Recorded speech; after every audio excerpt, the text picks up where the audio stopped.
नमस्कार दोस्तों, आप सभी का बहुत बहुत स्वागत है आपके अपने चैनल कथाएं और कहानियां में। आज हम आपके लिए लेकर आए हैं भगवान की सच्ची भक्ति, अटूट विश्वास और मित्रता की एक बेहद हृदयस्पर्शी कथा। तो चलिए पूरे भक्ति भाव के साथ इस कथा का आनंद लेते हैं। प्राचीन भारत में यमुना नदी के तट पर बसे चंदनपुर नामक गांव में एक कुम्हार रहता था। उसका नाम था देवदत्त। देवदत्त का रूप रंग साधारण था, लेकिन उसकी आंखों में एक अजीब सी चमक और शांति थी। वो अत्यंत निर्धन था, किंतु उसके हृदय में भगवान श्री कृष्ण के प्रति इतना अथाह प्रेम था कि वो चाक पर मिट्टी गूंथते समय अक्सर सुध-बुध खो बैठता था। जब वो श्री कृष्ण की मूर्तियां बनाता तो भाव विभोर होकर रोने लगता और उसके आंसुओं से ही मिट्टी और भी मुलायम हो जाती थी। इसी गांव में देवदत्त का एक परम मित्र था रघुवीर। रघुवीर पेशे से एक लकड़हारा था। वो स्वभाव से बहुत ही व्यावहारिक, लेकिन दिल का बहुत साफ था। रघुवीर को देवदत्त से सगे भाई से भी बढ़कर प्रेम था। जहां देवदत्त दिन रात भगवान की भक्ति में लीन रहता, वहीं रघुवीर को हमेशा देवदत्त के खाली पेट और टूटी झोपड़ी की चिंता सताती रहती थी। वो अक्सर जंगल से लौटते समय देवदत्त के लिए कुछ फल या सूखी रोटियां ले आता। रघुवीर अक्सर झिड़कते हुए कहता, अरे ओ देवदत्त, तू दिन भर अपने कन्हैया को सजाता रहता है, कभी अपने शरीर की भी सुध ली है? देख, तेरी पसलियां दिखने लगी हैं। तेरी ये मूर्तियां इतनी सजीव हैं कि इन्हें शहर में बेचे तो सोने के सिक्के मिलेंगे।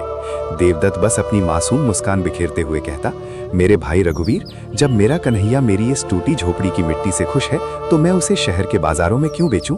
जिसने मुझे जीवन दिया है, क्या वो मेरा पेट नहीं भरेगा? रघुवीर उसकी बात सुनकर निरुत्तर हो जाता और प्यार से उसके माथे पर हाथ रख देता।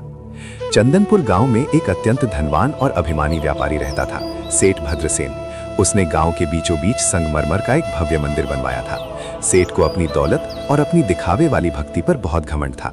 जब वो मंदिर जाता तो ढोल नगाड़े बजवाता, ताकि पूरे गांव को पता चले कि सेठ जी दर्शन करने जा रहे हैं। एक दिन देवदत्त और रघुवीर पेड़ के नीचे बैठे थे। देवदत्त मिट्टी की एक छोटी सी मूर्ति को अपनी फटी हुई धोती से पोंछ रहा था। तभी सेठ भद्रसेन अपने सेवकों के साथ वहां से गुजरा।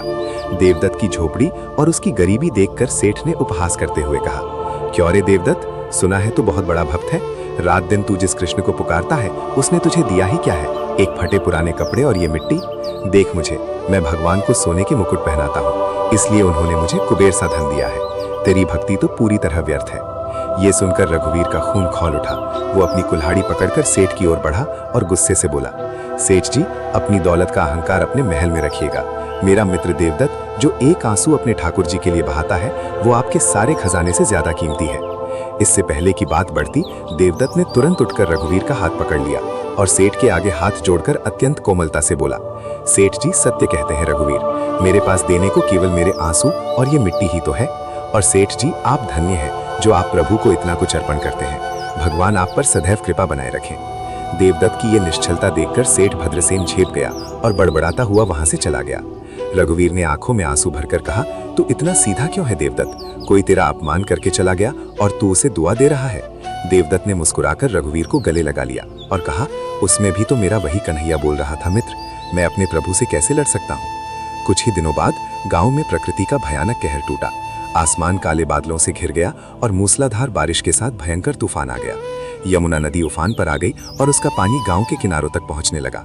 तूफान इतना तेज था कि देवदत्त की कच्ची झोपड़ी ताश के पत्तों की तरह ढह गई। उसका चाक टूट गया और जो कुछ मिट्टी के बर्तन उसने बनाए थे, सब बारिश के पानी में बह गए। रघुवीर का घर पक्का था और गांव के ऊंचाई वाले हिस्से में था।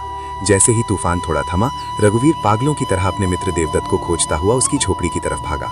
वहां पहुंचकर उसने जो दृश्य देखा, उसका कलेजा कांप गया। झोपड़ी खंडहर बन चुकी थी और उस ठंडे कीचड़ के बीचों बीच देवदत्त आंखें बंद किए हाथ जोड़े अपने प्रभु का ध्यान कर रहा था। उसके होंठ कांप रहे थे, लेकिन वो भजन गुनगुना रहा था। रघुवीर दौड़कर गया और देवदत्त को सीने से लगा लिया। वो फूट फूट कर रोने लगा, ये क्या हो गया मेरे भाई? सब कुछ खत्म हो गया। तेरा वो भगवान कहाँ सो गया है जो तुझे इस हाल में छोड़ दिया? चल मेरे घर चल। देवदत्त ने आंखें खोली और बड़ी ही शांति से कहा, नहीं रघुवीर, जब मेरे ठाकुर जी की बनाई ये दुनिया टूट रही है, तो मैं उन्हें छोड़कर पक्की छत के नीचे कैसे जा सकता हूँ? ये बारिश भी उनकी है, ये कीचड़ भी उनका है, मैं यहीं रहूंगा। रघुवीर जानता था कि देवदत्त की हट के आगे कोई नहीं जीत सकता। उसने रोते हुए अपनी गर्म ऊनी शॉल उतारी, उसे देवदत्त को ओढ़ाई और बोला, तू यहीं रुक, मैं घर से कुछ सूखी लकड़ियां और तेरे लिए कुछ भोजन लेकर अभी आता हूँ। आधी रात का समय था। कड़ाके की ठंड हड्डियों को गला रही थी। देवदत्त उस ऊनी शॉल में लिपटा एक पेड़ के तने से टिककर बैठा था। उसके पास केवल एक सूखी रोटी का टुकड़ा था जो रघुवीर सुबह उसके लिए लेकर आया था। तभी रात के सन्नाटे और बारिश की बूंदों के बीच किसी के सिसकने की आवाज आई। देवदत्त ने देखा, अंधेरे से एक छोटा सा 7-8 वर्ष का बालक कांपता हुआ उसकी ओर आ रहा था। उस बालक के कपड़े तार तार थे और वो ठंड से नीला पड़ रहा था। बालक ने कांपती हुई आवाज में कहा, बाबा, मुझे बहुत ठंड लग रही है, मेरे पेट में आग लगी है, क्या मुझे थोड़ा सा सहारा मिलेगा? उस मासूम को देखकर देवदत्त का हृदय चीत्कार कर उठा। उसे लगा जैसे उसके अपने प्राण ही किसी ने निचोड़ लिए हों। उसने बिना एक क्षण गवाए वो आखिरी सूखी रोटी उस बालक के हाथों में रख दी। जब उसने देखा कि बालक ठंड से ठिठुर कर मर सकता है, तो देवदत्त ने रघुवीर की दी हुई वो गर्म शॉल भी उतारी और उस बालक को अच्छे से लपेट दिया। खुद कड़ाके की ठंड में केवल एक सूती और गीली धोती में देवदत्त सिकुड़कर बैठ गया।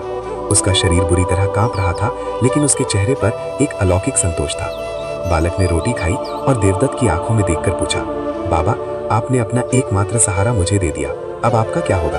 आप तो ठंड से मर जाएंगे। देवदत्त ने कांपते हुए होठों से मुस्कुराकर कहा, मेरे प्राणों की चिंता मत कर बेटा, मेरा ठाकुर मेरे साथ है। आज उसने मुझे तेरी सेवा करने का सौभाग्य दिया, इससे बड़ी कोई संपदा नहीं।